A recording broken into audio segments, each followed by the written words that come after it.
Ираклий Михайлович Квирикадзе, уроженец солнечного Батуми, распахнул глаза миру в 1939 году. Завершив обучение на факультете журналистики Тбилисского университета, он устремился к новым вершинам, поступив на режиссерский факультет в ГИКа, где его наставником стал сам Георгий Чухрай. Его путь в кинематографе начался на студии «Грузия Фильм», где он трудился ассистентом режиссера, параллельно оттачивая перо в редакции газеты «Молодежь Грузии». С 1969 по 1974 года Квирикадзе занимал пост режиссера творческого объединения «Телефильм» в Тбилиси, создав ряд документальных лент. А с 1974 года всецело посвятил себя работе на киностудии «Грузия Фильм». В последние годы Ираклий Михайлович обосновался в Лос-Анджелесе, однако его творческая энергия не знает границ. Он продолжает работать в США, Франции, Германии, Грузии и в России. В настоящее время, где руководил мастерской режиссуры игрового кино совместно с Андреем Добровольским, а также в Институте современного искусства. Картина «В горах Памира» стала одним из первых шагов Квирикадзе в большом кино, его творческим крещением на таджикской земле. Знакомство с выдающимся таджикским режиссером Бахтиером Худоназаровым оказался судьбоносным не только для них, но и для всего таджикского кинематографа. Плодом этого сотрудничества стал незабываемый фильм «Лунный папа». Об этой знаменательной встрече и увлекательном процессе съемок нам поведает сам сценарист.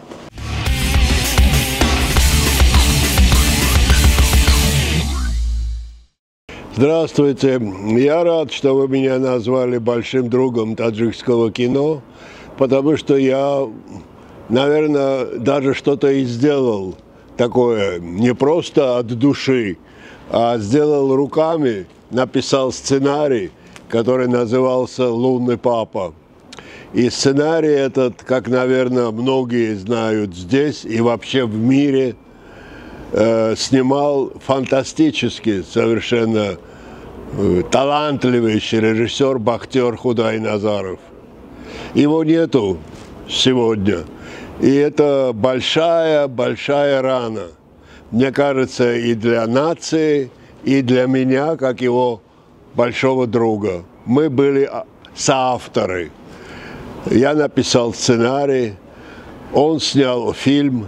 Фильм снимали большое такое копродукция, Япония, Германия, в основном Германия, Япония, Франция и еще несколько стран. Бахтиер к тому времени был известен в Европе, он и жил там, он такой человек мира. Выбрал себе Берлин как основу. Хотя все свои лучшие фильмы, а он немного, но фильмов 5, наверное, сделал. И сериалы тоже делал. И самое лучшее, что он оставил, это фильмы, снятые здесь, на своей земле, в Таджикистане. Потому что вся его кровь, все его мысли, вся его душа была тут. Хотя он, может быть, многое время жил в Берлине и в Европе. Он настолько уникален, потому что европейский дух и восточный дух, да, он каким-то образом очень интересным соединил. Его фильмы, можно сказать, похожи на «Тысяча и одна ночь», великая восточная притча, да, вот. И в то же время очень сильный европейский взгляд, европейский подход к сюжету, к героям, к мизансценам. У него была удивительная камера. он так неинтересно снимал и неожиданно. Я был свидетель, потому что мы вообще дружили с ним, а еще успели сделать один фильм. Но до этого мы еще не сняли, а написали, я для него написал сценарий, который так и не стал его. Он очень хотел это делать. Название было этого нашего сценария «Восточно-западный диван». Это большая была перспектива именно вот о Востоке и Западе. Перспектива сделать необычное кино. Но Господь так почему-то иногда лучших к себе забирает. Ему было 49 лет, когда он ушел из этой жизни. Ну, что я могу сказать? У нас разница в годах была большая. Он младше меня лет на 20 был, но мы были такие друзья, что я совершенно не чувствовал, что он младше меня. В чем-то он даже своей такой... То есть он человек вроде кого-то очень добрый был, а на самом деле, когда он работал и творил, он в таком режиме группу всю держал, держал не в плохом понимании, там не кричал в мегафон, нет. Он все время со всеми находил очень правильный контакт. Он хороший психолог был, он очень разбирался в людях. И контактировал с кем угодно, с ребенком, с начинающим актером, с большим аксакалом, который там, значит, ко всем свой подход у него был. Его фильмы, я думаю, что у вас многие знают. И вот я тут читаю, сейчас мы находимся на киностудии, и я вижу большой портрет Бахтияра, и мне было приятно прочесть это. Легенда нашего кинематографа. Он легенда, действительно. И очень жалко, что вот в таком возрасте, когда самая мощная энергия 49 лет, через год ему должно было быть 50. И он ушел. Уже 10 лет его нет. Я все время думаю, как его друг, сколько мы всего могли бы сделать за эти 10 лет. И если он был любимцем на многих фестивалях мира, его любили. Есть такая,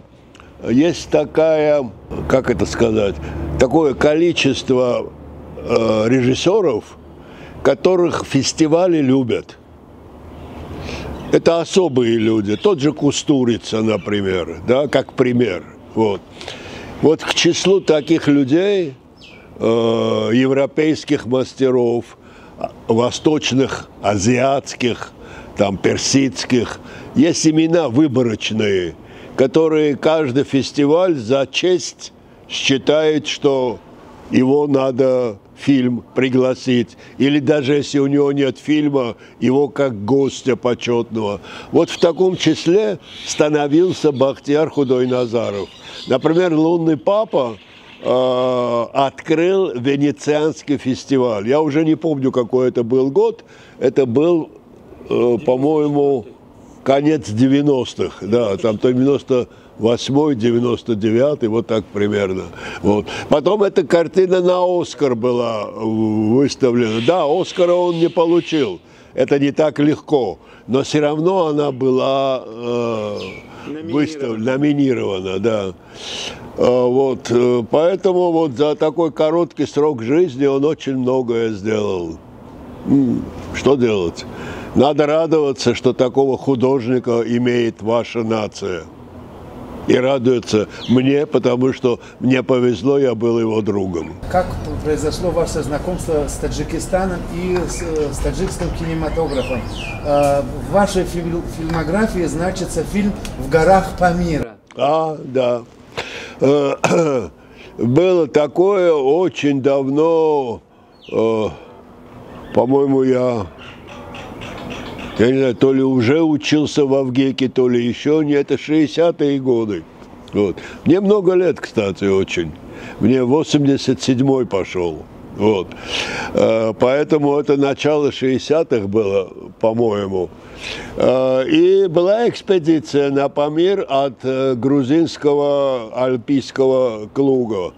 А я был такой мальчишка, любил подниматься в горы. Я большим альпинистом не был, но энтузиастом был.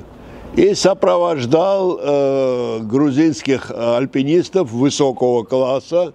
Сопровождал их, конечно, не до вершины, да, на это у меня не было энтузиазма, я бы пошел бы, но у всего свой предел. И примерно до 5000 я поднялся на последний, так, 4800, что ли, была база. После того уже надо было штурмовать вершину. И я снял этот фильм с оператором. Оператор тоже такой, не альпинист, но энтузиаст. И это была моя первая картина. Первая картина. Вот. Поэтому я очень хорошо помню эти горы ваши. Да. Но в основном, конечно, знакомство с вашей страной,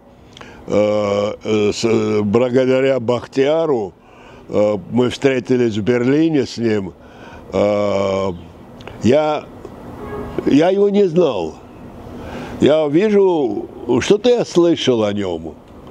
И вот я поступил в этот... Тогда очень хорошее было такое время, когда немецкая академия искусств приглашала таких из Советского Союза, приглашала таких и начинающих мастеров, и мастеров уже себя как бы проявивших. На такие два года вы получали стипендию, изрядно хорошие деньги, между прочим, для того, чтобы мы могли творить. Это была брежневская эпоха, и какое-то, было понятие, что если хороший художник, надо ему создать условия. И вот эта немецкая академия и Бахтияру по своей программе, и мне по моей программе, значит, и мы там встретились. Я же говорю, он был гораздо моложе меня. Я встретил его в Берлине на вокзале, можно сказать. Вот. Смотрю, какой-то такой кучерявый, хороший, красивый парень. Меня останавливает. Вот. Я, говорит, вас знаю. Вы там, какие-то мои фильмы назвал. Вот. Можно, говорит, я вам свой фильм покажу? Почему бы нет, да? Ничего не зная о нем. И он мне показал «Братан». Это его дипломная работа была. И я опешил. Это такая потрясающая была картина.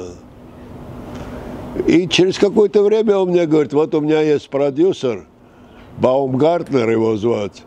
Он продюсер Кустурицы и хочет со мной фильм сделать. Можешь, говорит, написать сценарий? Мы встретились с этим Баумгартнером. И он сказал что-нибудь простое. Простое вот в Таджикистане, чтобы можно было снять. А что я знаю про Таджикистан? Вот.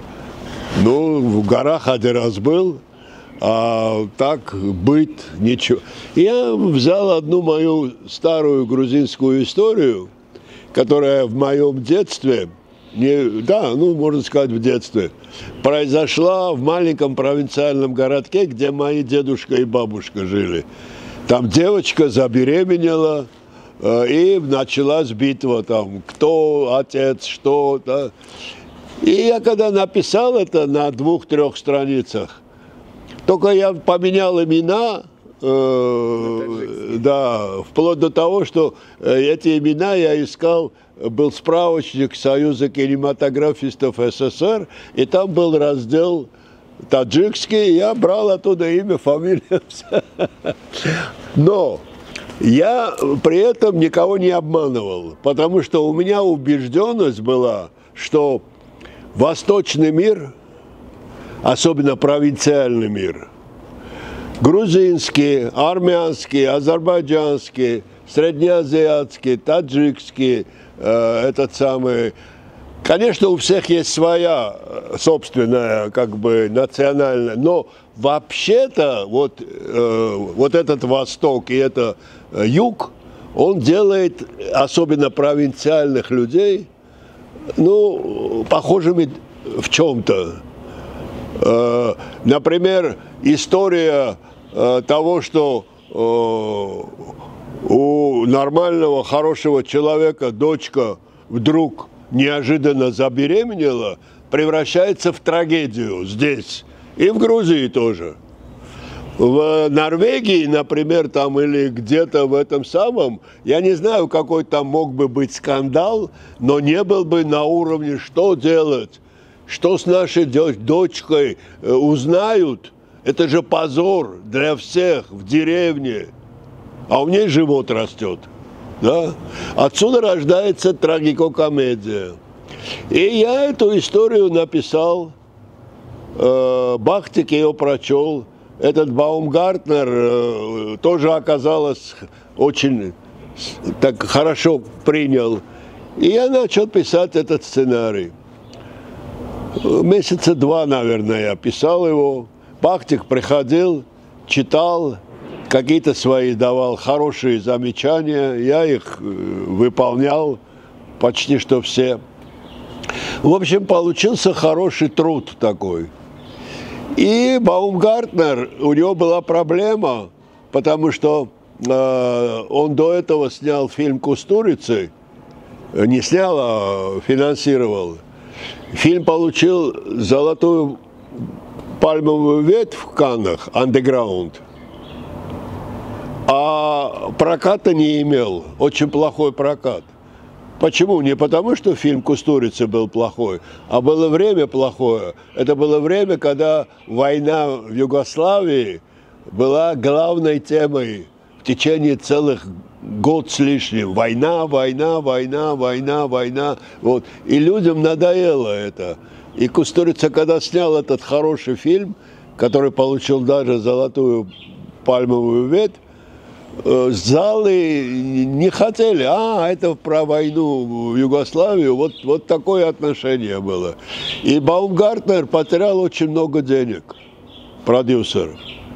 И когда он увидел тоже с Бахтияром, я уже не знаю, как они познакомились, и Бахтияр показал ему «Братана», то это, ну, я рассказываю до моей с ними встречи, то ему так понравилось, этому продюсеру, немцу. Он был такой полушвейцарец, полуитальянец, полунемец, что даже проиграв все деньги от Кустурицы, ему захотелось с Бахтияром делать кино. И они нашли меня, ну, это я уже рассказал. И вот вопрос был, Вадим, простую историю. И вот я придумал эту деревенскую историю моего городка. Она очень точно легла на характеры, ну, потому что те, кто видели, могут согласиться с этим. Вот. Поэтому я даже и не вспоминаю, что это была в начале грузинская история. Это была моя и Бахтияра история, понимаете? Получился очень хороший фильм. Там чудесные актеры играют. Много можно рассказывать о том, как нашлась Чулпан Хаматова. Тогда она была почти что неизвестная актриса. Замечательный отец Ато Мухамеджанов, да. Я предложил грузина, вот этого самого Мераба Нинидзе, который очень хорошо, тоже правильно стал таджикским санитаром, авантюристом. Вот. Потрясающе сыграл знаменитый немецкий актер Морис Бляйптроп. И тоже сыграл, он надел халат, этот немец, и тут же стал таджиком. Поэтому нам везло в этом смысле. Вот. Я тоже стал таджиком в ту пору, понимаете? И поэтому получился такой настоящий фильм. Настоящий. Чулпан Хаматова жила, я не помню это место, где мы съемки вели, там водохранилище недалеко было.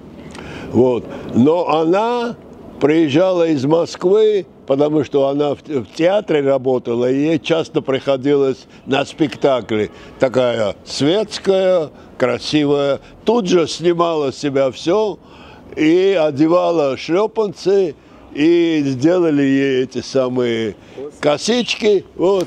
И она в пыли, собаки какие-то за ней гонялись. Она с этими собаками кувыркалась, с сельскими девочками. Там же, помимо ее подруги, это сельские девчонки. Они там тоже прекрасно сыграли.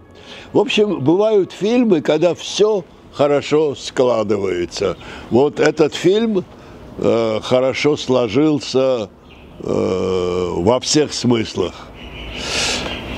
Ну вот это моя личная работа с Бахтиком, а так наша дружба длилась до конца его жизни, к сожалению, до скорого конца. Вот. Ну вот все, что я могу об этом сказать.